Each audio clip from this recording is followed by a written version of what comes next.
네, 중국의 자그마한 AI 스타트업 하나가 설 연휴 글로벌 증시를 뒤흔들어 놓았죠. 딥시크라는 회사입니다. 이 회사가 아주 적은 비용으로 개발한 추론 AI 모델 딥시크 R1이 오픈 AI의 챗 GPT를 위협할 정도의 성능을 과시한 건데요.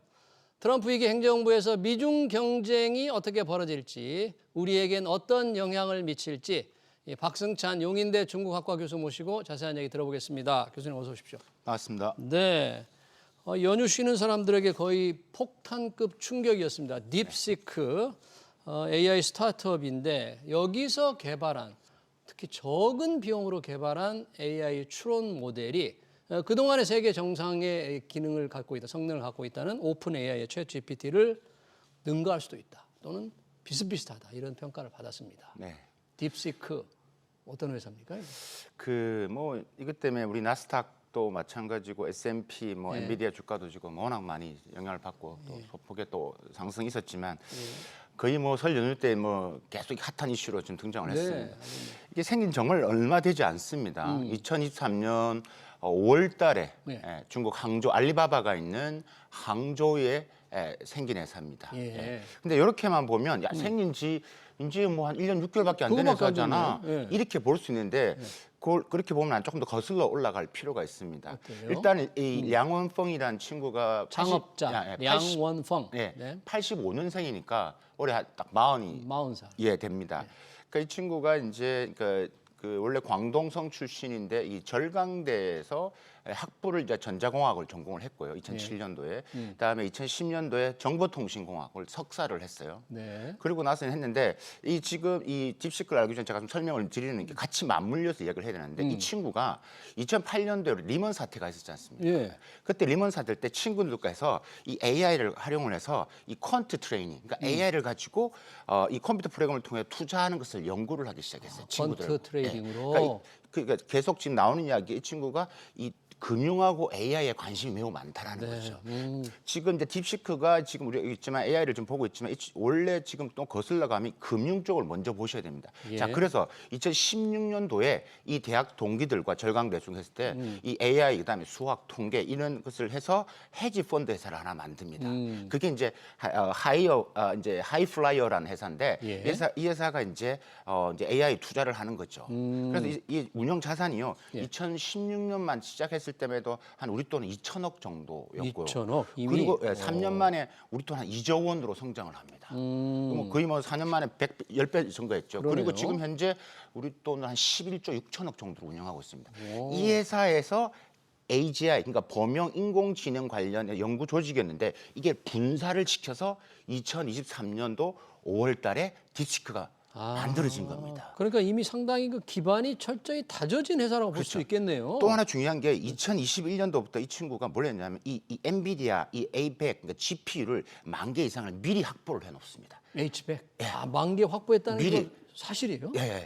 미리 해놔야지 했기 때문에 그것 때문에 이런 것들을 했고 그리고 나서 그때 딥시크 이제 우리가 LLM이라는 거죠. 그런 개발 기업으로서의 작업을 준비를 다 하고 공식적으로 2023년 5월 달에는 딥시크가 이제 창립을 했지만 이미 많은 작업들을 준비를 해왔고 이게 그냥 터진 건 아니거든요. 이제 그런 부분에서 이제 성장을 했다라고 보면 될 것 같고 지금 우리가 봐야 될 게 또 의미 있게 지금 중국 내에서 자꾸 자랑하는 게 뭐냐면 이 직원이 한 100 연구 인력이 한 139명 정도 됩니다. 139명. 오픈 AI가 지금 한 1,200명 정도 되거든요. 한 10배 정도 차이가 나죠. 근데 문제는 이 친구들 지금 이 CEO 량원핑도 마찬가지겠지만 석사 출신이지만 유학파도 아닙니다. 중국 토종이네요. R&D 인력 중에서 베이징대, 칭화대, 절광대, 그다음에 중산대 이런 국내 파 유지들 보통 20대, 30대 많아야 이제 아까 지금 40 정도. 이렇게 젊기 때문에 지금 영향력을 키고 있고 말씀드렸다시피 이 저비용 고효율로 거의 오픈 AI와 같은 성능을 낸다는 게 지금 하다 보니까 지금 이슈가 되고 있는 것 같아요. 네, 량원펑이라는 40대, 40살. 이 중국에서는 그러면 이미 널리 좀 알려져 있었겠네요. 이 회사라거나 이 창업자 량원펑이. 그렇게 알려진 왜냐하면 이는 말씀드렸다시피 이 헤지 펀드에 대한 것은 알고는 있었는데 지금 준비를 하고 이게 최근에 좀 R1이 나오면서 R1. 이슈가 된 거죠. 그렇군요. 그리고 나서 지금 지난 1월 20일 날 이 중국의 총리하는 주재 회의에서 이 량원펑이 참여를 했습니다.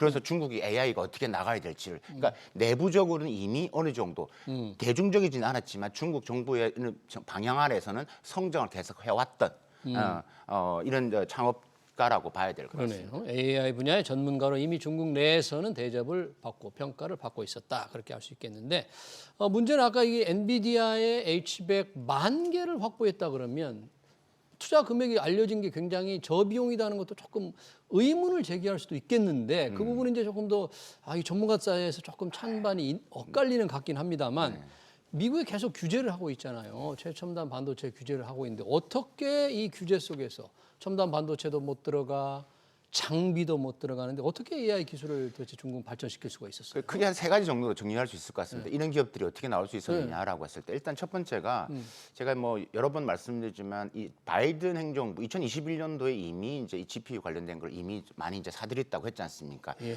이미 중국 내에서 이제 우리가 반도체 이야기를 또 계속 이야기하는 게 우회 경로를 통해서 중국이 미국산 이 반도체 장비를 계속 수입해 왔습니다. 우회에서 거의 뭐 우리가 작년 10월까지만 해도 한 300억 달러가 넘는 장비를 중국이 미국에 수입을 했습니다. 그만큼 공간이 있다라는 거죠. 완전히 때리지 않았다는 이야기입니다. 아, 그래요? 그러니까 이런 부분 일단 첫 번째 말씀드릴 수 있고 두 번째가 중국의 풍부한 이 AI하고 반도체 인적 자원. 이거는 매우 제가 앞에서 말씀드렸지만 인적 자원. 인적 자원들 아까 말씀드렸지만 국내파지 않습니까? 네. 제가 좀 더 우리 시청자분들을 위해서 조금 좀 설명을 좀 데이터를 설명드리면 우리가 STEM이라고 그러잖아요. 과학, 기술, 공학, 예. 수학.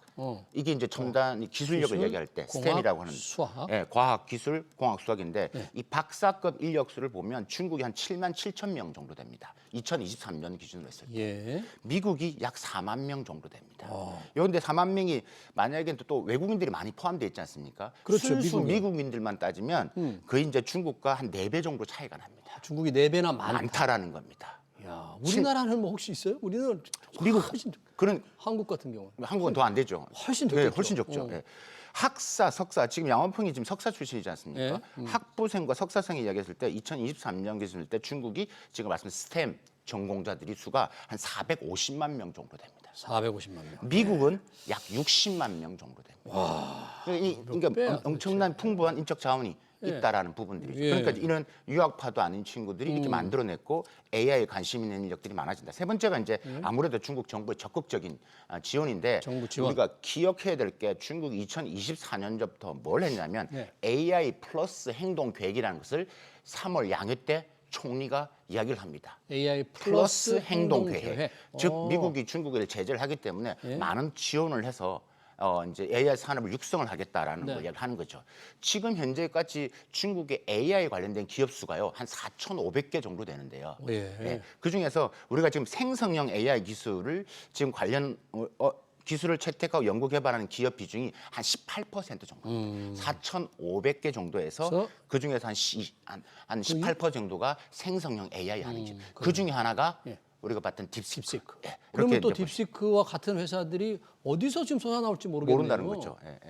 그래서 지금 또 재밌는 게 지금 알리바바도 지금 난리가 났거든요. 알리바바도 새로운 이 AI 모델을 해놨어요? 최근에 지금 우리가 딥시크를 능가하는 모델을 개발했다 하고 또 알리바바도? 최근에 또 이런 또 AI 모델을 또 출시를 했습니다. 예. 그러니까 뭐 바이두, 텐센트, 틱톡 이런 거대 플랫폼 기업들도 계속 아마 할 것이고요. 다음 그 밑에 하는 생태계에서 AI 기업들이 아마 더 나올 가능성이 매우 크다. 네. 이렇게 이제 정리를 해줄 수 있을 것 같습니다. 그러네요. 지금 말씀하신 대로 과학, 기술, 공학 그리고 수학 이 부분의 인재가 미국보다 대여섯 배 많다. 우리에 비하면 뭐 10배, 20배 많을 것 같은데 우리는 이 우수 인재가 전부 의대로 몰리잖아요. 이 중국은 이렇게 공학, 기술, 과학, 수학으로 가니까 AI 뛰어난 기업이 나오네요. 또 앞으로도 계속 나올 수 있다. 이런 예상을 좀 해봐야 되니까 긴장해야 될 것 같습니다. 자, 미중 간에는 뭐 지금 AI 경쟁만이 아니죠. 여러 가지 이슈가 있는데 가장 큰 거는 사실은 관세였어요. 트럼프 대통령이 이제 선거 공약 중에 보복 관세 뭐 60%도 얘기했는데 정작 취임 이후에는 조금 이 관세 보복은 약간 뭐라고 그러니까 이게 정중동입니까? 아니면 뭐 포기한 것 같지는 않은데 약간 좀 준비 단계인지 어떻게 봐야 돼요, 지금? 저는 일단은 이걸 볼 때 한 100일 정도는 일단은 미국의 일종의 전반적인 대통령이 취임하고선 100일은 일단 국내, 예. 미국 내의 경제를 신경 쓰는 게 일단 부분들입니다. 아, 100일 일단 정도는요? 100일 취임하고 100일 정도는 여력이 안 됩니다. 그렇기 때문에 일단 100일 정도는 일단 호흡을 하면서 다지면서 국내 경제 네. 자기가 약속했던 것들 이민자 문제라든가 그다음에 여러 가지 이슈 문제들 아까 이제 잠시 또 이야기했던 펜타닐 문제라든가 예. 그러니까 미국 내의 문제를 더 중심적으로 하고 이런 대외적인 이슈에 대해서는 100일 후라든지 좀 6개월 후에 지나갔을 때 아마 본격화될 것으로 보여진다라고 보여지고 중국은 뭐 바쁘게 움직이고 있죠. 지금 뭐 어떤 식으로 나올 것인지 거기에 대한 대응 시나리오도 지금 다 준비를 하고 있는 것 같습니다. 지금 아까 펜타닐을 얘기했는데 마약 원료, 펜타닐이 이 멕시코와 캐나다를 통해서 들어오는데 중국에서 원료가 들어온다. 그러니까 중국에도 10% 관세를 2월 1일부터 물리는 방안을 논의한다. 이렇게 트럼프 대통령이 얘기했거든요. 네. 이거에 대해서 중국의 반응은 어떻게 있어요? 지금 미국 내 또 뭐 이야기를 좀 그렇게 하겠지만 중국 내 분위기는 뭐 미국과 중국의 신아편 전쟁, 신아편, 새로운 아편 전쟁이다. 진짜 이런 얘기를 하고 있습니다. 네. 그래서 일단은 지금 중국 정부의 입장은 아니 우리는 공식적으로 1g도 펜타닐을 투한 적이 없다, 수출한 일이 없다 이렇게 얘기를 중국 정부는 예, 이렇게 공식적으로? 이런 식으로 지금 마약 단속 책임자가 이런 식으로 대외적으로 이야기를 하고 있죠. 근데 지금 이제 미국은 어떻게 보냐면 지금 우리가 알리나 테무 이야기하는 것처럼 100만 개가 넘는 그 많은 택배 속에서 그 안에 다 숨어서 들어온다라는 것들이. 그래요? 네, 그런 부분에서 이제 해서 이제 미국 유입된다고 얘기를 하고 있고 예. 그래서 이제 중국 정부다 입장은 이해는 하겠다. 그래서 우리가 바이든 행정부 때 11월 달에 했을 때 반마약 실무 그룹을 만들었거든요. 예. 그 바이든 행정부 때. 그래서 적극적으로 아마 뭐 대응을 하고 이제 같이 공존을 할 것인데 우리가 했다라는 건 절대 인정을 하진 않을 것이다. 그래서 불법 유통과 수출은 우리가 적극 뭐 계속 노력을 하고 반마약 하는 걸 하겠지만 그것은 우리가 이제 수출하는 건 없다라는 계속 강조의 메시지는 할 것으로 보여집니다. 네. 만약에 트럼프 대통령이 만약은 아니죠. 아마 관세를 매긴다고 예고했기 때문에 확실히 물릴 것 같은데. 요리일자불을 또. 네, 그것도 있고 또 이제 보복 관세도 뭐 예고를 했었는데. 네, 맞습니다. 이 중국의 대응은 어떻게 뭐 혹시 어떻게 시나리오별로 어떤 대응 준비는 어떻게 하고 어떤 예상을 해볼 수 있을까요? 저는 그 중국의 시나리오를 한 4대 전술로 얘기를 하는데요. 4대 전술? 예. 심리전, 여론전, 법률전, 금융전이 있습니다. 심리전, 여론전, 법률. 심리전은 뭐 시간 관계에서 간단히 말씀드리면 네. 심리전은 대내적인 심리 전술이 있고요. 중국 입장에서 대외적인 게 있습니다. 대내적인 것은 미국 이슈를 가지고 시진핑의 리더십을 더 공고히 하게끔 점점들이 가겠죠. 예. 자기가 또 연임을 하게 되기 때문에. 대외적인 것은 이 공급망을 무기로 중국에 의존하고 있는 미국 기업들한테 계속 압박을 가합니다. 네. 뭐 지금 뭐 우리가 애플도 뭐 마찬가지일 것이고요. 네. 뭐 지금 뭐 중국 내에서 있는 여러 가지 뭐 소매 유통 기업들도 많기 때문에 이런 부분에서 이제 그런 압박을 할 수 있다라는. 뭐 예를 들면 이제 중국 드론용 배터리 중국이 이제 드론용 배터리를 수출 제한을 했거든요.